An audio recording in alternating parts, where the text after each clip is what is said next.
प्रधानमंत्री जी ने भी हाल में कल के भाषण में एक बड़ी बात कह क्या दी मायने, क्या इसका क्या मायने है ये चुनाव के बाद? इसका सरल सरल मतलब यह है कि हमारे देश में जो विदेशी मुद्रा है उसके भंडार को खतरा हो रहा है, क्योंकि हम जो तेल खरीदते हैं, अब जो खरीदना पड़ रहा है इस युद्ध के हाल में, तो लगभग दुगने दाम पर 70% तो ज्यादा दे ही रहे हैं, 70-80%, क्योंकि इसे डॉलर में देना पड़ता है या फॉरेक्स की दूसरी करेंसी चाइनीज हो या कोई हो, तो विदेशी मुद्रा भंडार इससे कम होता है। दूसरे, हमारे देश में इधर पिछले 3 सालों से एफडीआई की आमद उल्टी हो गई है, यहाँ से ज्यादा रहा है। हमारे शेयर मार्केट से बहुत बड़े पैमाने पे पैसा निकल गया है बाहर की कंपनियों का, आ नहीं रहा है। तो इससे क्या हो रहा है कि हमारा जो विदेशी मुद्रा आने का स्रोत है एक ही बचा है, वो है वो जो मजदूर हमारे काम करते हैं गल्फ वगैरह में, अमेरिका, यूरोप, सब जगह भारतीय, वो जो पैसा भेजते हैं, रेमिटेंस जिसे हम कहते हैं, जी 140 बिलियन डॉलर के आसपास करीब पहुंच गया था वो। रेमिटेंस। वही एक स्रोत है। उसमें भी दिक्कत हो रही है कि इन गल्फ कंट्रीज में ये वार की वजह से वहाँ इकोनॉमी डिस्टर्ब है, तो वो लोग अपना वहां से उल्टे भागने की कोशिश हो रही। कई लाख लोग आ गए हैं यहाँ वापस, बहुत सारे वहां अटके हुए हैं उनके आने की। तो या वो बचाए हुए वहां पर रखे हुए हैं, वो भेज नहीं रहे। आमद के जो स्रोत हैं वहां हमारी कमी हो रही है। एक और एरिया है इसका, एक्सपोर्ट। तो जो हम निर्यात करते हैं उससे भी हमें करेंसी, हार्ड करेंसी मिलती है। उसमें जो मर्केंडाइज एक्सपोर्ट है, यानी जो हम उत्पादन करते हैं दवा का, इन सब चीजों का, बहुत सारे गुड्स का, कपड़े उपड़े का, केमिकल्स का, इनको जो बेचते हैं या मशीनरी बेचते हैं, उससे जो हमें आता है, उसमें तो पिछले बहुत समय से लगभग 400 बिलियन, 10-20, कभी इधर ज्यादा 10-20, कभी उधर कम, यही चल रहा है। जो सर्विसेज है उसमें हमारी थोड़ी ग्रोथ होती रहती है, लेकिन अब उसमें एआई के आ जाने के बाद, अभी तो फिलहाल ठीक है वो, लेकिन ये बहुत जल्दी ही खतरे में जाने वाला ये सेक्टर, क्योंकि एआई जो है बहुत सारी चीजों को खा रहा है, बहुत तेजी से आ रहा है। सबसे बड़ा खतरा उसका ये है कि उसकी गति बहुत तेज है। तो ऐसा हो सकता है कि हमारा जो सर्विसेज का एरिया, हमारी आय का 55-56% हो गया है बाहर की आय का, इसमें एक बहुत बड़ा डेंट हमें लगे, और इसके विकल्प हमारे पास नहीं। यानी हम एक्सपोर्ट बढ़ा लें या हमारा जो रेमिटेंस है वो बढ़ा लें, ये सब संभव नहीं है, सब कम हो रहा है। तो ऐसी सूरत में हमारे जो आर्थिक संकट हैं, जिन पे अभी तक पर्देदारी थी, चुनावी पर्देदारी, चुनावों के दौरान अब उस पे पर्दा डाल देते हैं। जैसे जब विदेशी मेहमान आता है तो मलिन बस्तियों के आगे हम कपड़े की या टीए की दीवार खड़ी कर शेड्स लगा देते हैं। देते।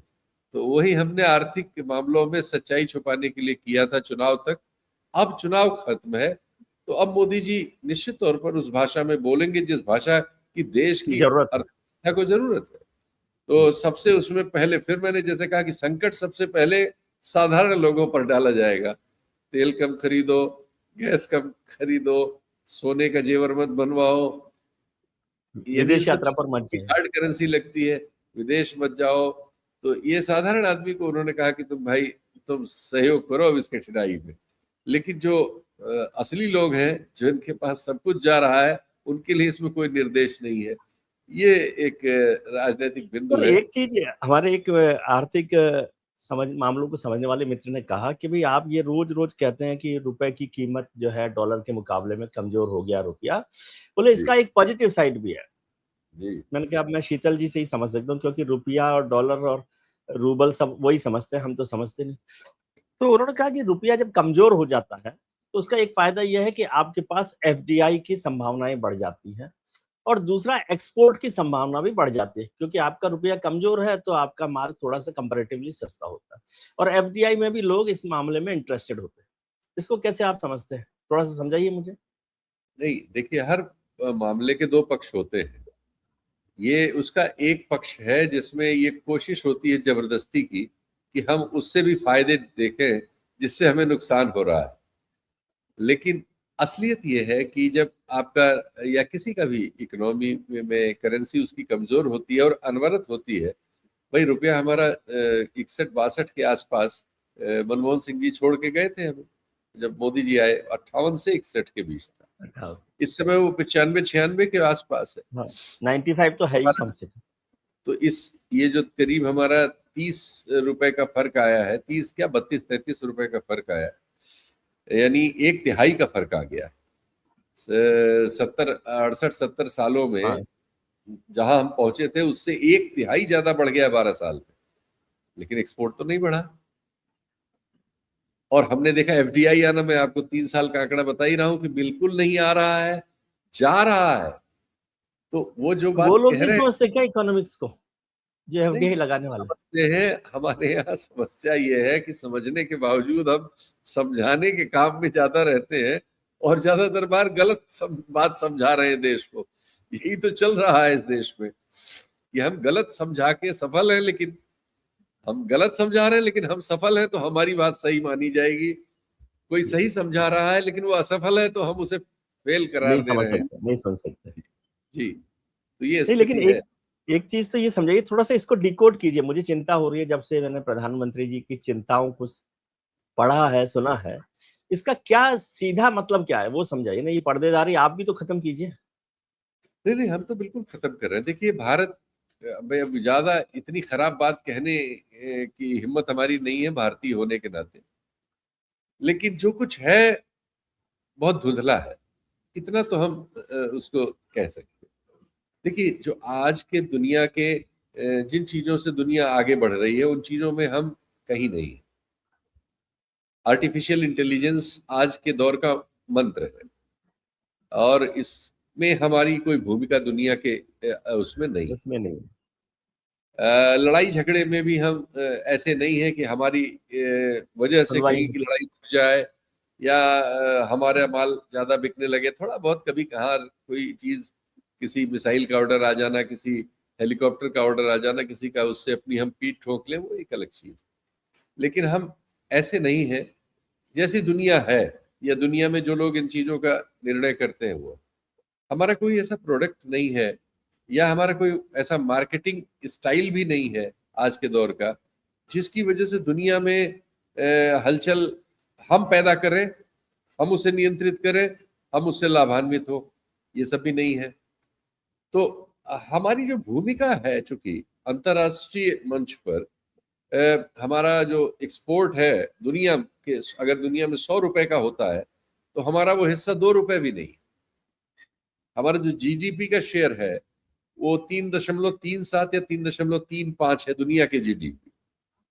साइज बड़ी होने के नाते नंबर में हम चौथे, पांचवें, छठवें, इस समय छठवें पे हैं, वो एक अलग बात। क्योंकि 150 करोड़ लोग एक तरफ, जिनके मुकाबले हैं हमारे आसपास कौन है? जापान, जर्मनी, फ्रांस, ब्रिटेन को भी ले ली। इन सब में इसमें जापान ही सबसे बड़ा है जिसकी आबादी करीब 12 करोड़ है। बाकी कोई 5 करोड़, कोई 8 करोड़, कोई 6 करोड़ है। हम 150 करोड़ हैं तो हम पहले ही 17-18 गुना बड़े हैं उनसे बड़े आबादी हैं में। इकोनॉमी। तो हमारी पर कैपिटा इनकम, जिसको हमारे राजनेता चालाकी से जब इसका जिक्र करते हैं तो उसका जिक्र छुपाते हैं। ये तो कहेंगे हम दुनिया में चौथी अर्थव्यवस्था हो गए, पांचवी हो गए। लेकिन पर कैपिटा ये इनकम नहीं में हम कहाँ बताते पर कि हैं? फर्क है हमारे हर आदमी को क्या मिल रहा है तुम्हारे चौथे पांचवे से। विजय त्रिवेदी जी की आय में क्या वृद्धि हो रही है, शीतल पी सिंह की आय में क्या वृद्धि हो रही, इसकी बात नहीं करते। हमारी सच्चाई ये है कि हमारे 70% से ज्यादा आबादी, दुर्भाग्य से योजना आयोग के खत्म हो जाने के बाद अब हमारे पास कोई स्रोत नहीं है। और जो सांख्यिकी विभाग है उसको सुब्रमण्यम स्वामी कहते हैं कि उनके पिताजी ने शुरू किया था, अब वो पूरा करप्ट कर दिया गया है। तो कुल मिला जुला के हमारे पास भारत में आंकड़े नहीं मिलते इन चीजों। ऑक्सफैम से ये पढ़ के हमें बोलना पड़ता है, तो उसको फिर आप सोरोस का एजेंट या अमेरिकन या षड्यंत्रकारी हमारे खिलाफ कह सकते हैं। लेकिन अब वही आंकड़ा हमारे पास है कि 70% भारतीयों की आय पिछले 12 सालों में, ये डॉलर से अब यहाँ तुलना आती है जी। क्योंकि ये तुलना हमेशा डॉलर से होती है, उसी से खरीद की कैपेसिटी बनती है।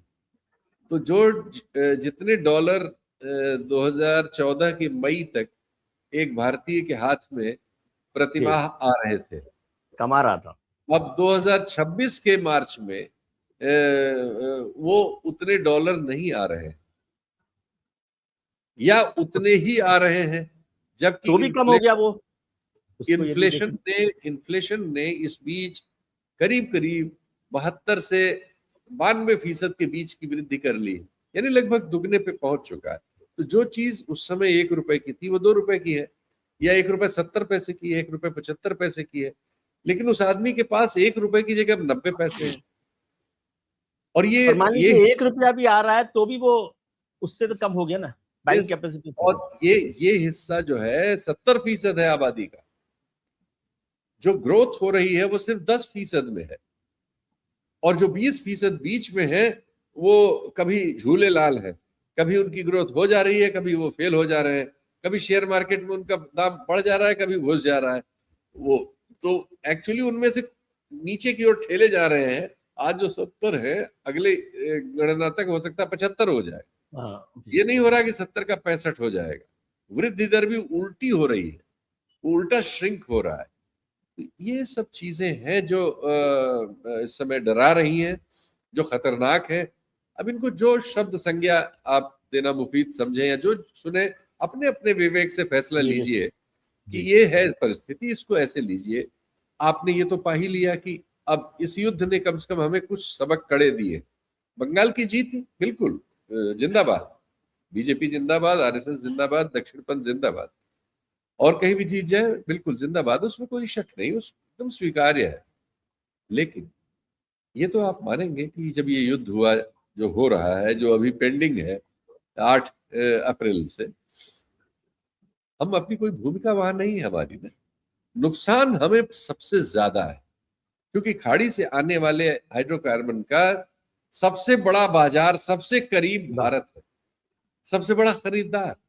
85% हम हाइड्रोकार्बन खरीदते हैं और डिपेंडेंट है। इसलिए हमारा खाद बनाने का जो 31-32 कारखाने हैं, जो हमारे, चूंकि हम खाद्यान्न में काफी हद तक आत्मनिर्भर हैं, हरित क्रांति के दौर में ही हो गए थे, लेकिन उसका एक बड़ा अवयव है खाद, जो आजकल यूरिया, डीएपी, पोटैश, कर रहे हैं वो।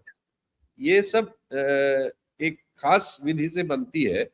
32 में से 30 कारखाने ये नेचुरल गैस से चलते हैं, उससे बनती है। नेचुरल गैस कतर से हमें सबसे करीब थी, सबसे आसान थी। हम 70-80% वहीं से ले लेते थे, बगल में 6वें दिन आ जाता था जहाज। जेट्टी बनी हुई थी, हमारे सब कारखानों में पहुंच जाती थी। वो सब डिस्टर्ब है। अब हमें उसके बहुत ज्यादा दाम देने पड़ रहे हैं। उसमें तो कई बार हमने दुगने से भी ज्यादा दिया है, जो स्पॉट सेल्स, कई बार इसमें भी दिया है, क्रूड में भी स्पॉट सेल में हमने ज्यादा दिया है। हमारी कंपनियों के चूंकि डिटेल्स छुपाए जा रहे हैं, लेकिन उनकी बैलेंस शीट ब्लीड करेगी, अभी आने वाली है मार्च के बाद। तो बैलेंस शीट जब आएगी तो पता लग जाएगा, तिमाही रिजल्ट आ जाएंगे, उसमें भी पता लग जाएगा। वो तो कठिनाइयां हो ही रही है। तो इसलिए इसमें हमें पता चला कि हम विश्वगुरु नहीं है। एक चीज क्लियर हुई, अब इस पे झगड़ा नहीं कर सकता कोई भी, कितना ही उनका पक्षकार। सर आप झगड़े की बात कर रहे हैं, फिर कहेंगे झगड़ा नहीं कर